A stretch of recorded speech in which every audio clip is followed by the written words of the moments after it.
channel. I'm Stephanie with Chubby Girl in the World, and today is It Worth a Wardrobe Wednesday. I've got two new indie brands to talk about. One of them is called Rub Dolls, and the other one is called Loud Bodies.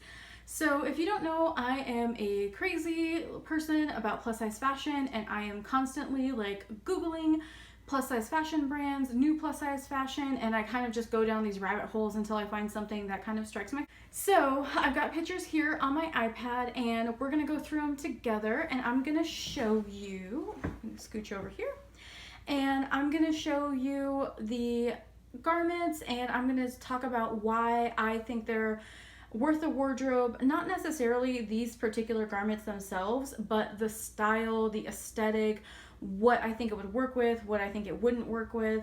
So that's what we're gonna do today. But before we get to that, I want to throw a big shout out to Yelly Weather at Yelly Weather on Instagram. She is doing something she's always wanted to do according to her Instagram, and put pictures of herself in the new year. She started this on New Year's to put pictures of herself in her outfits and to share her outfits on Insta, and I think that she does an amazing job of putting together outfits, accessories, and making everything look cohesive and thought out and well planned.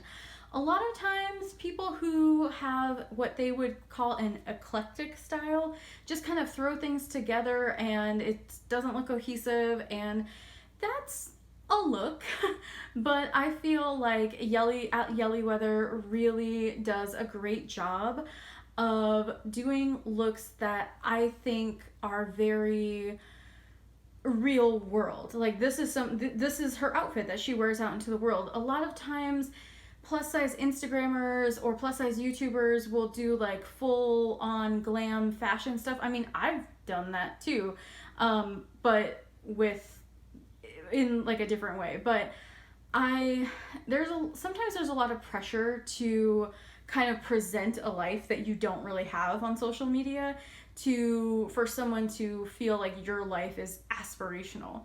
And the truth is, most of us are not out here rocking Gucci belts. You know, we're not. And why should you? Like I think that's ridiculous. Anyway, my point is that this is about at Yelly Weather and how I love the outfits. This outfit in particular that she has with this beautiful hat. I love this style of hat with kind of like the wide soft brim, and the dress she's wearing and the cardigan all just kind of comes together, and it reminds me of like a very it reminds me of like I want to say like Christina Ricci a la 1997, but like an elevated version of that. So I really love it. I love that it's like, I love that this is like hipster chic, you know? I just love it. So please go shout her out, give her some love, like give her those double taps, because this girl is out here doing it and working it. And I don't know her at all. I just stumbled onto her page, and I think she does amazing looks. So I would definitely go there for some inspo. And I think it's important, especially for people on social media, to present our real selves and not like our fantasy selves, you know? And there are some days where I go to work and like my outfit doesn't work. Like it just doesn't look good because I forgot to wash something, I forgot to get up early enough to like think about it, or I took too long doing my eyeshadow and now I can't find the shirt that I was gonna wear. So, or there are things that have like worn out, and anyway, so go give her some love, shout her out, let her know I sent you, and yeah, let's get into the clothes. So this is a shop called Loud Bodies. It's on loudbodies.com, and I believe they go all the way up. Some of their dresses and go up to a 5X. Now, you always want to check the sizing chart when it comes to measurements, because one person's 5X could be another brand's like 3X. So like sometimes when you're on like say Amazon, you'll see that, you know, there's a dress and it goes all the way up to 5X. Well, if you look at the sizing chart, the 5X is like a size 22. So a size 22 wouldn't fit me, and technically a 5X at Torrid is too big for me. I'm like a 3 or a 4. So you have to keep that in mind. You have to keep your measurements in mind. So just check the sizing charts, and sometimes it can differ from garment to garment, so just check the sizing charts. Okay, but if we're talking about just purely aesthetics, I love the Gina and Alice dress.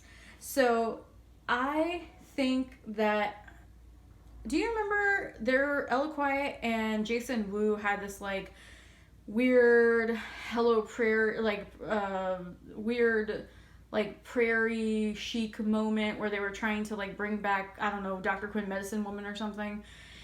I feel like the Gina dress does that way better than anything in that collection did. It's very like Scarlett O'Hara décolletage, but the bottom half is like 90s boho chic. So I think this works better.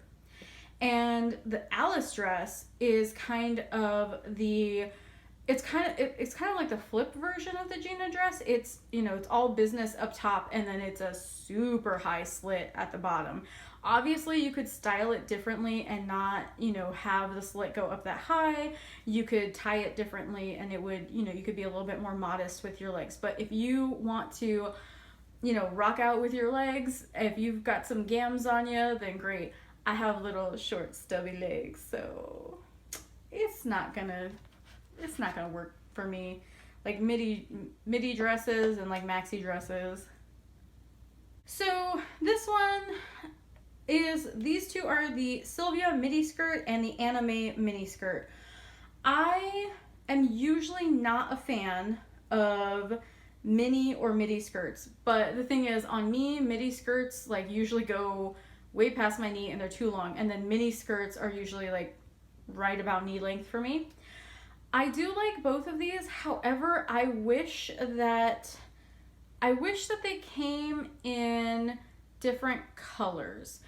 I'm not a huge fan of polka dots on my bottom half, just because I feel like if the pattern's too small, and sometimes with these kind of skirts, there's so much fabric that it makes you look bigger than you are.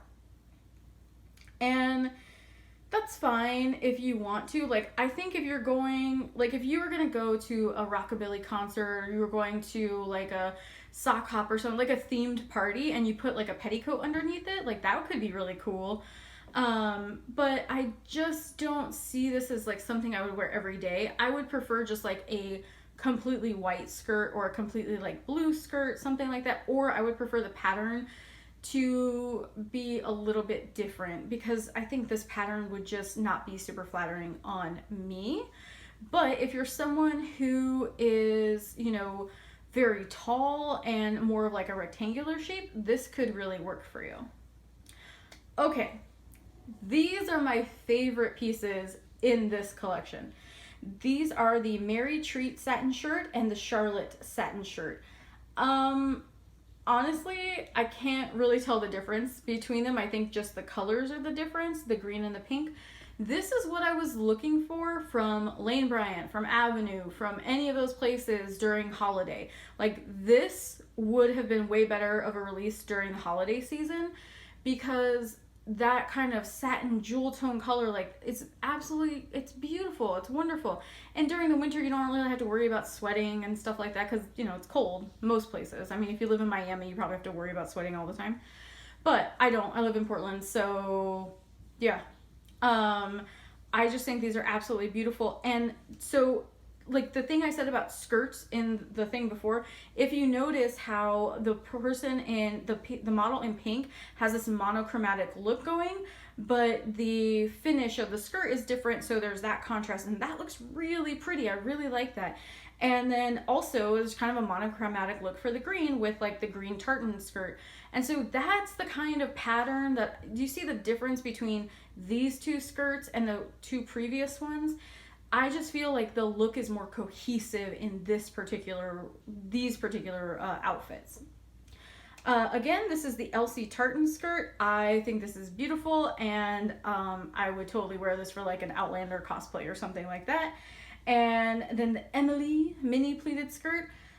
I didn't think that I was going to like the yellow and red plaid skirt as much as I do. Usually yellow and red are not colors that I would pair together on me, but I feel like on someone with a really light skin tone or a really darker skin tone, it would look really beautiful. I feel like on me, where I'm a little bit more tan, it might just kind of, it might look too orangey. It might look too, I don't want to get the Oompa Loompa look, you know? I feel like it's not for me, but I really like it on this model, so. And these are two absolutely beautiful, I think you could use either one of these as a wedding dress. The Frigga dress is really this beautiful kind of flowy, hippy dippy sort of dress. Like if you're getting married in the woods with your friends marrying you, you're having like a, you know, you're wearing a bridal floral crown, this is the perfect dress. Or like on the beach or anything like that. This is super pretty. The Gabrielle, and they do call this one a bridal dress. This is straight up diva princess dress. Look at that.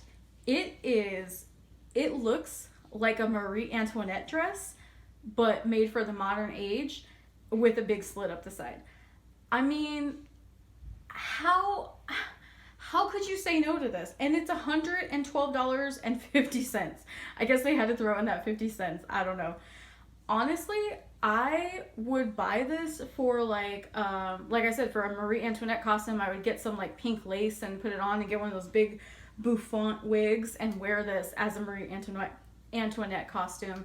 I just think it looks absolutely gorgeous. I love the way, if the material is the way it is in the picture, that's a phenomenal deal for this dress. This is the Gabrielle Bridal Midi.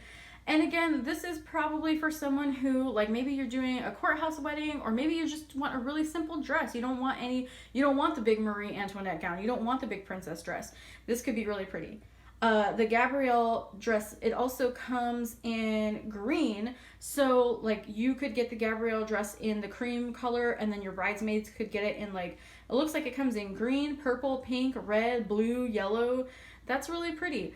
But the thing is, don't make your bridesmaids wear yellow. Don't do that. don't do that. As a matter of fact, I'm gonna go on a little bit of a rant. Don't make your bridesmaids wear dresses that you picked out for them. I think it's kind of silly that we've gotten into this tradition where every single person has to wear the same exact dress or has to order the same dress from the same place. Like, honestly, pick a color family and let your bridesmaids choose the dress that works best for them and their body type and what they feel good in. One, your pictures are going to look way more interesting. Two, your bridesmaids will be so much happier with you because now they have a dress that they picked and they're going to be able to wear again. Because it sucks so much to buy a dress that you are never going to wear again. Like, I bought, my best friend got married in July and we wore black, and I had to wear a strapless dress in July, and strapless dresses are not at all what is fitting for me, and it was terrible, and I hated it, and I hated every minute of it, and I couldn't wait to get rid of that dress, and I spent like a good amount of money on it. So just, that's my side rant. Let's move on. This is the Joan of Arc velvet knot dress. I don't know why they called it the Joan of Arc velvet knot dress when they could have easily have called it, they could have just as easily called it like a Katharine Hepburn dress or a Judy Garland dress, and that would have been way more appropriate. I mean, Joan of Arc never wore anything like this, so that's just the history nerd in me being like, what? What? That doesn't make any sense. Why would you call it the Joan of Arc dress? I don't understand. So this dress is way more like 1920s dress than anything else. The Joan skirt, again, don't understand the reference, but okay. I'm not huge into velvet as a material for dresses or skirts because I just think it gets so hot. Even in the winter time, it gets so hot. Like if you think about where you would wear this, you're gonna be wearing this to a party, maybe to a charity event or a dance or like a function, right? And there's gonna be people around. I don't see any advantage, like, unless you're in the throes of like a blizzard or something. But even then, like, inside, you're gonna be really hot in this. And as I get older, I have less and less patience for things that make me uncomfortable. Like, maybe when I was 20, I would have put up with it, but not anymore. So, lovelies, that comes to the end of our Is It Worth the Wardrobe? And I leave it up to you. What do you think is worth it? What do you think you might be picking up from any of these collections? What kind of things have you been searching for but you can't find? Let me know, because I would love to help. I love having like a special investigation to go through. So if you're having trouble finding an outfit for a special occasion, if you're having trouble finding an outfit for just, you know, a date night or something like that, let me know. I would love to give you my, I was gonna say unsolicited opinion, but I guess it's not unsolicited if you're asking me, like, you asked. I should call it, you asked for it. All right, lovelies, thank you so much for joining me. Please like and subscribe if you haven't already. And I would love to be able to grow this channel more. So if you like these videos, please do share them with a friend, or I would love you forever and ever if you tweeted it out. Thanks so much, and I will talk to you soon. Bye!